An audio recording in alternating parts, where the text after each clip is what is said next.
Keystone presenting Vira, truly independent AI homes, 0% no other charges. போரூருக்கே இது புதுசு. at Kattupakkam Porur. கடந்த சட்டசபை தேர்தலின் போது திமுக அளித்த வாக்குறுதிகளை இன்னும் பல வாக்குறுதிகள் நிறைவேற்றப்படவில்லை என பேசியிருக்கிறார் சிபிஎம் மாநில செயலாளரான சண்முகம் அவர்கள். கண்டிப்பாக ஒரு டிஸ்டர்பன்ஸ் ஆகுது. கூடுதல் சீட்டு வேணும்னு கேட்குறது, கோரிக்கைகள் நிறைவேறல, வாக்குறுதிகள் நிறைவேறலன்றதெல்லாம் ஒரு டிஸ்டர்பன்ஸ் தான். காலையில் நகராட்சி நிர்வாகத்துறை அமைச்சர் கே நேரிடம் வந்து வீடுலாம் இடிக்காங்கன்னு சொல்லிட்டு மனு கொடுத்துட்டு வரேன், சாயங்காலம் வர்றதுக்குள்ளே மொத்த வீடையும் இடிச்சிட்டாங்க அப்படிங்கிறாரு சண்முகம். இது எவ்வளோ பெரிய துரோகங்க நான் கேட்குறேன். திமுக பண்ண துரோகம் கூட்டணி கட்சியில் கிள்ளிக்கிரியாக தான் நினைக்கிறேன். அமைச்சரை பார்த்து இன்னும் கடிதம் கொடுத்துட்டு வராங்க, திரும்ப வந்த கொஞ்ச நேரத்தில் இடிக்கிறான்னு என்ன இருக்கும்? கூட்டணி இல்லாமல் மார்க்சிஸ்ட் கம்யூனிஸ்ட் கட்சியால் தனித்து போட்டியிட முடியுமா அப்படிங்கிற கேள்வியை வந்து எழுப்பியிருக்கிறார் டிகேஎஸ் இளங்கோ. இது கூட்டணிக்குள் ஒரு வித பதம் பார்த்துருக்கலாம். கண்டிப்பாக பதம் பார்த்துருக்கேன். இவங்களெல்லாம் மலையிலே கிள்ளி எரிஞ்சிடணும், இல்லைன்னா ரொம்ப கேட்பாங்கன்னு தடாரடியாக அதிரடியாக கூட திமுக இதை வேணால் செய்யலாம். நான் டிகேஎஸ் கேட்குற கேள்வி திரும்ப அவரு கேட்குறேன், திமுகவால் கூட்டணி இல்லாமல் ஜெயிக்க முடியுமா? சண்முக தப்பாக என்ன சொன்னார்? அதிகாரத்தில் பங்குன்னு அவர் சொல்லலை, நாங்கள் இல்லாமல் நீங்கள் ஜெயிக்க முடியாதுன்னு சொல்லலை. கடந்த முறை நாங்கள் போட்டியிட்டதுலேயே ரொம்ப குறைவாக சீட்டு வாங்கி போட்டிருக்கிறது கடந்த முறை தான். பிஜேபி அதிமுகவை வீழ்த்துறதுக்கு வேறு வழி இல்லைன்னு அதை நாங்கள் வாங்கிக்கிட்டோம். ஆனால் இன்றைக்கி பிஜேபி வளர்ந்துருக்குது, 10 வருஷத்தில் பிஜேபி வளர்ந்துருக்குது. இதெல்லாம் அவர் சொல்கிறார் உண்மை. நாங்கள் கூடுதல் சீட்டு கேட்போன்றார். அதில் என்னங்க தப்பு இருக்குது? உங்கள் வரலாறுல நீங்கள் ஒரு தடவை கூட தனியாக நின்று ஜெயிச்சதில்லை. அந்த அம்மாவாவது ஜெயிச்சிருக்காங்க, ஒரே ஒரு தடவை கூட நீங்கள் தனியாக நின்று ஜெயிச்சதில்லை. தனியாக நின்னீங்கன்னா நீங்கள் என்ன மாதிரி உங்களுக்கு விளைவு வருன்றதை நீங்கள் 2014 பார்த்துருக்கீங்க.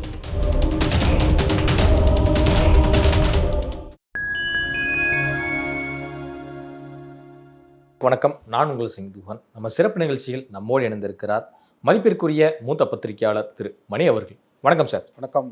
கடந்த சட்டசபை தேர்தலின் போது திமுக அளித்த வாக்குறுதிகளை இன்னும் பல வாக்குறுதிகள் நிறைவேற்றப்படவில்லை என பேசியிருக்கிறார் சிபிஎம் மாநில செயலாளரான சண்முகம் அவர்கள். இவரது இந்த குற்றச்சாட்டு என்பது ஸ்டாலின் அவர்களை பெரும் அதிர்ச்சிக்கு உள்ளாக்கியிருக்கார். கண்டிப்பாக ஒரு டிஸ்டர்பன்ஸ் ஆகுது. கூடுதல் சீட்டு வேணும்னு கேட்குறது, கோரிக்கைகள் நிறைவேறல, வாக்குறுதிகள் நிறைவேறலன்றதெல்லாம் ஒரு டிஸ்டர்பன்ஸ் தான்.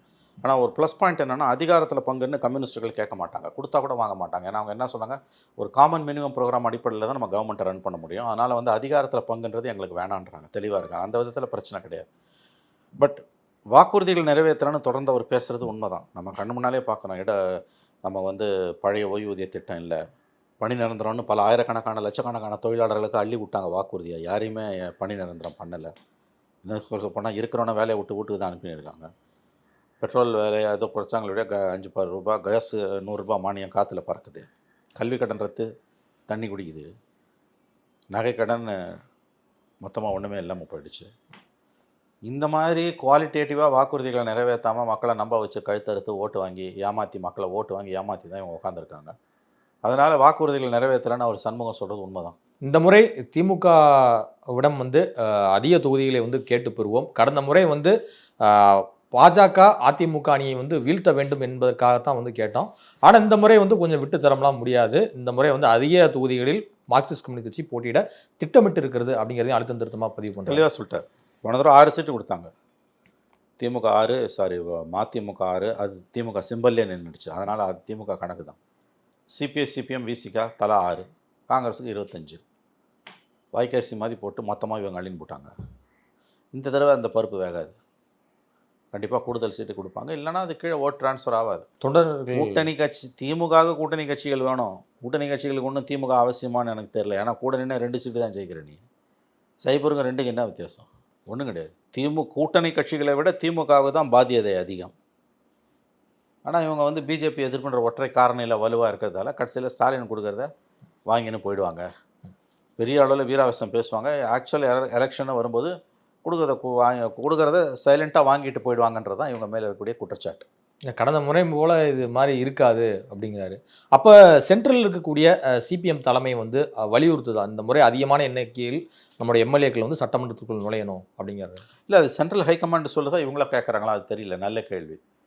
அது இவங்களாவே முடிவு எடுப்பாங்க. எப்போயுமே மாநில தலைமைகள் அது குறித்த முடிவுகளை எடுக்கும். போன தடவைலாம் வாய்க்கரிசி போட்டதுங்க 6 சீட்டெல்லாம். என்னது 6 சீட்டெலாம் கொடுக்கறது நிற்காமலே இருக்கலாமே. 6 கொடுத்து 2 தான் ஜெயிக்கிறாங்க. தோக்கிற தொகுதியாக பார்த்து கொடுப்பாங்க. பழைய மக்கள் நல கூட்டணியை வலுப்படுத்துவோம் என்று 2 கம்யூனிஸ்ட்டுகளும் வீசிக்காம ஆரம்பித்தாங்கன்னா தலைவலி தான் திமுகவுக்கு.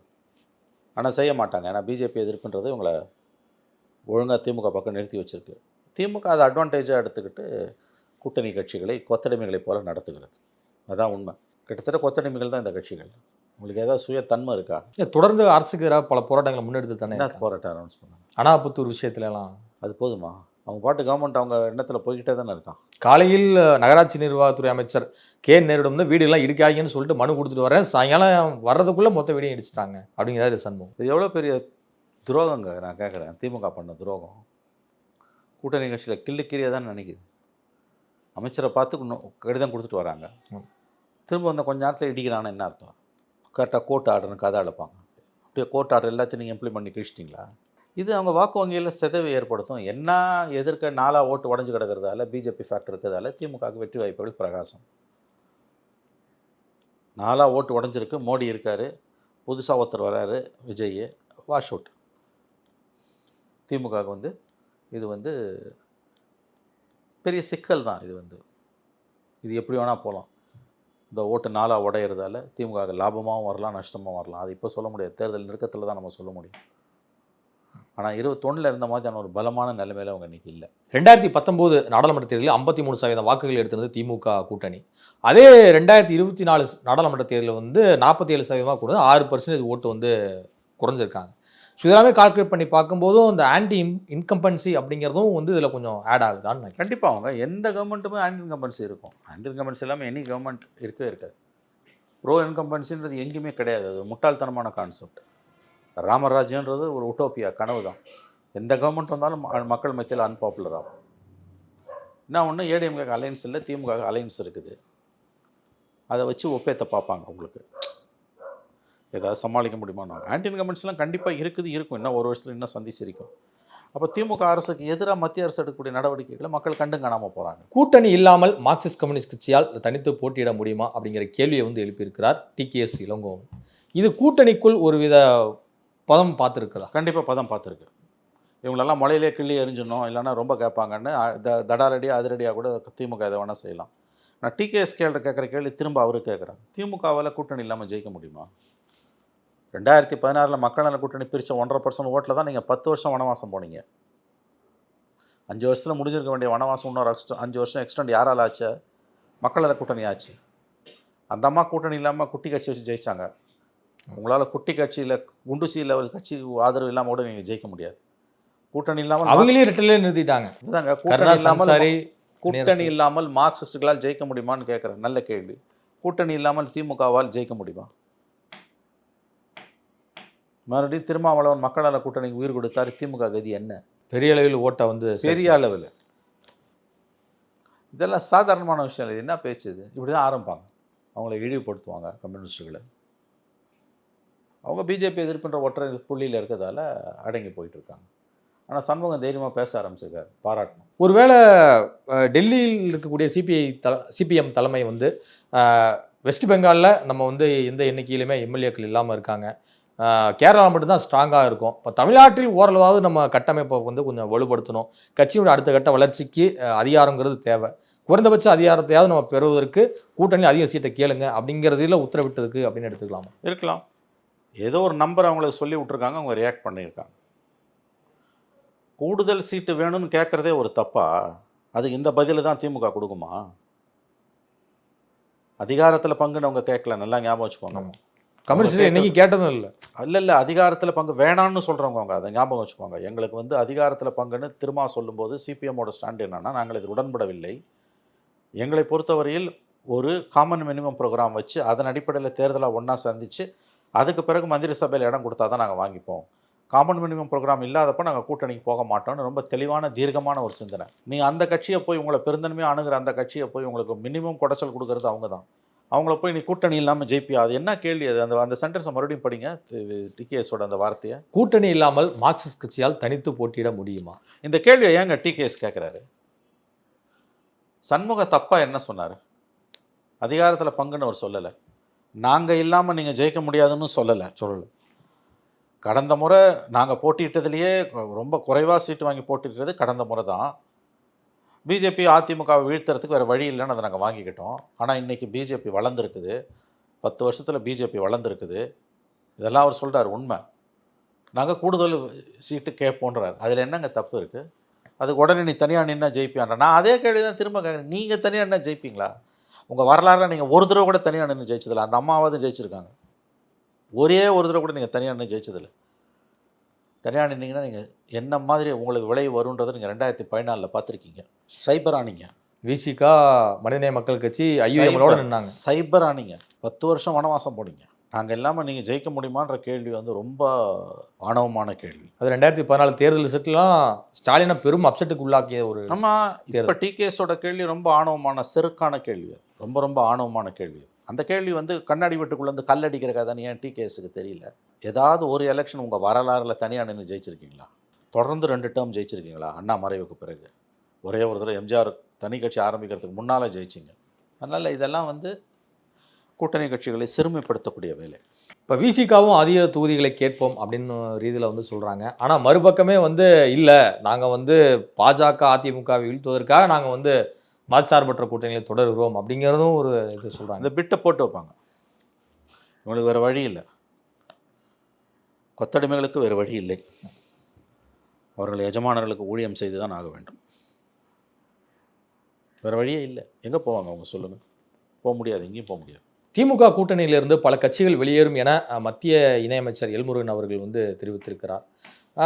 ஏன் இது மாதிரி ஒரு விஷயத்தை வந்து முன்வைக்கிறார்? பச்சை பொய்யை ஜம் காலத்தில் வடிகட்டின பொய்யை அவுத்து விடுறாரு. ஒரு கட்சி கூட திமுக கூட்டணிலேருந்து வெளியேறாது. இதுதான் உண்மை. இது தெரிஞ்ச பொய் பேசுகிறாரு எல்முருகன். தெரிஞ்ச பொய் பேசுகிறார். ஜம் காலத்தில் வடிகட்டின பொய்யை பேசுகிறார். வாய்ப்பே இல்லை. சீமான் பாஷையில் சொன்னால் வாய்ப்பே இல்லை ராஜா, வாய்ப்பே இல்லை. மதிமுகவை சொன்னாங்க, அவர் தெளிவாக துறவரிக்க சொல்லிட்டார், போக மாட்டாங்க. திமுக கூட்டணிலேருந்து ஒரு கட்சி கூட வெளியேறாது. இது பிஜேபியின் நப்பாசை, வேறு ஒன்றும் கிடையாது. இல்லை, முருகன் மாநாட்டால் வந்து இந்துக்கள் மத்தியில் மிகப்பெரிய எழுச்சி ஏற்படும் அப்படிங்கிறதுலாம் வந்து பேசுகிறாரு. அப்போ மீண்டும் ஒரு முருகனை வைத்து தான் வந்து ஓட்டரசியில் வந்து நம்ம பெறணும் அப்படிங்கிறத குறிப்பாக இருக்கு. கரெக்ட். மோடியை வச்சு ஓட்டு கேட்க முடியாது, முருகனை வச்சு ஓட்டு கேட்கலான்னு பார்க்குறாங்க. நீ மோடியை வச்சு ஓட்டு கேட்டாலும் முருகனை வச்சு ஓட்டு கேட்டாலும் எத்தனை வேஷம் கட்டி வந்தாலும் தமிழ்நாட்டு மக்கள் உங்களை நிராகரிப்பார்கள், பிஜேபியை நிராகரிப்பார்கள். நீங்கள் முருக வேஷம் போட்டுடுவாங்க, பிள்ளையார் வேஷம் போட்டுடுவாங்க, இல்லை மோடியையே கூட்டின்னு வந்து நிறுத்துங்க, நீங்கள் என்ன பண்ணிங்கனாலும் தோப்பீங்க. தமிழ்நாட்டு மக்கள் பிஜேபியை மீண்டும் நிராகரிப்பார்கள். பிஜேபி கூட சேர்றவங்களையும் நிராகரிப்பாங்க. பிஜேபி கூட சேர்ற கட்சிகள் தெரிஞ்சோ தெரியாமலோ மோடியின் தவறுகளுக்கு பாவங்களுக்கு சிலுவை சுமக்க ஆரம்பித்திருக்கிறார்கள். அதனால் இது ரொம்ப தவறான பார்வை அவங்க பேசுகிறது எல்லாமே. அதிமுக சாகா வரம் பெற்ற கட்சி. 2026 நாம் எல்லாருமே வந்து வேற லெவலில் சேரில் போய் உட்காந்துருப்போம் அப்படி மாதிரி குறிப்பிட்டு பேசியிருக்கிறார் முன்னாள் அமைச்சர் சி விஜயபாஸ்கர். இது அவருடைய நம்பிக்கையா இல்லை கதா யதார்த்தத்தை வந்து வெளிப்படுத்தும் விதமாக தொண்டர்கள் மத்தியில் பேசியிருக்காருன்னு எடுத்துக்கலாம்? இது அவருடைய கற்பனை, இது அவருடைய கனவு. சாகாவரன்னு ஒன்று கிடையவே கிடையாது. பூமியில் தோன்றியது அத்தனையும் அழியும், சூரியன் உட்பட. இந்த ஸ்டாலின் பேசினார்ல 10 நாளைக்கு முன்னால், சூரியனும் நிரந்தரம் திமுகவும் நிரந்தரம். அது எப்படி பகுத்தறிவுக்கு பொருத்தமான விஷயமோ அதே தான் விஜயபாஸ்கர் பேசுகிறது. அண்ணா திமுக சாகாவரம் பெற்றவர். நிரந்தர முதல்வர்னு ஜெயலலிதா சொன்னாங்க, ஞாபகம் இருக்குல்ல? ஆமாம். இன்றைக்கி அந்த அம்மா எங்கே இருக்காங்க? நிரந்தர பொதுச் செயலாளர், நிரந்தர முதலமைச்சர். அந்த அம்மா எங்கே இருக்காங்க இன்றைக்கி? அதே தான் உங்களுக்கும். சூரியனும் நிரந்தரம் திமுகவும் நிரந்தரன்றாங்க ஸ்டாலின். இது சாகா வரம் பெற்ற கட்சின்றார் விஜயபாஸ்கர். எடப்பாடி சொல்ல, விஜயபாஸ்கர் சொல்கிறார். சொத்து குவிப்பாளர்கள் ஏற்கனவே அவர் மாட்டியிருக்காரு ஸ்டேட் கவர்மெண்ட்டுக்கிட்ட. சென்ட்ரல் கவர்மெண்ட் இடி ராடரில் தான் இருக்கார். ஆர்கேனர் எலெக்ஷன். ஆமாம், ஒரு வீட்டிலேருந்து எடுத்தாங்க 100 கோடி. ஒரு வீட்டிலேருந்து எடுத்தான். ஒரு சிட்டிங் மினிஸ்டர் வீட்டில் ஐடி ரெய்டு பண்ணி எடுத்தாது. இந்த பணம் எங்கே போச்சுன்னு எங்கே போச்சு? எங்கேந்திரா வந்து உங்களுக்கு இவ்வளோ பணம்? இப்போ நீங்கள் என்னமோ ஊழலை பற்றி பேசுகிறீங்க. யார் ஓகே சொல்லுங்கள்? சல்லடை போட்டு சலிக்க வேண்டியிருக்கு. சல்லடை போட்டு தான் சலிக்கணும். ஒன்றும் வேடிக்கை பார்க்கலாம். நிரந்தரான 2 பேரும் பேசுகிறாங்கல்ல. விஜயபாஸ்கர் பேசுனதை கேட்குறீங்க, ஏன் ஸ்டாலின் பேசுனதை நீங்கள் கேட்கல? சூரியனு நிரந்தரம் திமுகவும் நிரந்தரம். என்னங்க பேச்சு இதெல்லாம்? என்ன பேச்சு? கருணாநிதி வாயிலேருந்து அப்படி வந்திருக்கா? நிரந்தரன்ற வார்த்தை கருணாநிதி வாயிலேருந்து அவர் சொன்னதில்லை. அது எப்படி ஒரு அரசியல் கட்சி நிரந்தரமாக இருக்கும்? 50 வருஷம் 100 வருஷம் வந்து அது அழியும். இப்போ காங்கிரஸ் அழிஞ்சுன்னு இருக்குல்ல, அந்த மாதிரி ஸ்தாபனம். பிஜேபி அழியும். சூரியனை மாதிரி திமுகவும் நிரந்தரமாக இருக்கும். சூரியனே நிரந்தரம் இல்லை, அப்புறம் தானே திமுக நிரந்தரம். சூரியனே 12 மணி நேரத்துக்கு ஒரு டைம் உலகத்தை மாற்றி இல்லை, சூரியனும் அழியும் ஒரு நாள். விஞ்ஞானிகளை கேட்டால் சொல்லுவாங்க. அழியும் நிலையில் உள்ள கோள். எல்லாமே பாஸ், தோன்றியது அத்தனையும் அழியும். ஒரு அரசியல் கட்சியை நிரந்தரம்ன்றது, சாகாவாரம் பெற்றதுன்றதெல்லாம் மக்களை ஏமாற்றி தங்களையும் ஏமாற்றி கொள்ளக்கூடிய வேலை தான். இவங்க மனசுல இது மாதிரி வார்த்தைகள் இருக்குதா இல்லை வேற யாரும் எழுதி இது மாதிரி மனசுலேருந்து தான் உதிர்க்குது. ஏன்னா அந்த அளவுக்கு அதிகாரத்தின் மீதான வெறி, போதை, முழு அளவிலான போதை இது. நம்மள மாரி எதுவுமே நடக்காது. நம்மள மாரி எதுவுமே நடக்காது. இப்படி நினச்ச மன்னர்லாம் மக்கி போயிருக்கான். மண்ணோட மன்னன் Alexander the Great, Napoleon, Hitler. என்ன கதை கடைசியில் அவங்க கதியில் என்ன? இதுதான் தமிழ்நாட்டு அரசியல்வாதிகளோட சாபமே. மக்களுக்கான சாபக்கேடு இது. நிரந்தரம்னு பேசுறது, அது எப்படி நிரந்தரமாக இருக்கும்? கொஞ்சம் அறிவோட பேசணும். ஒரு கட்சி எப்படி நிரந்தரமாக இருக்கும்? அது ஒரு நாள் அழியும். இதுவரை உங்கள் பல்வேறு கருத்துக்களை உங்களுக்கு கண்டு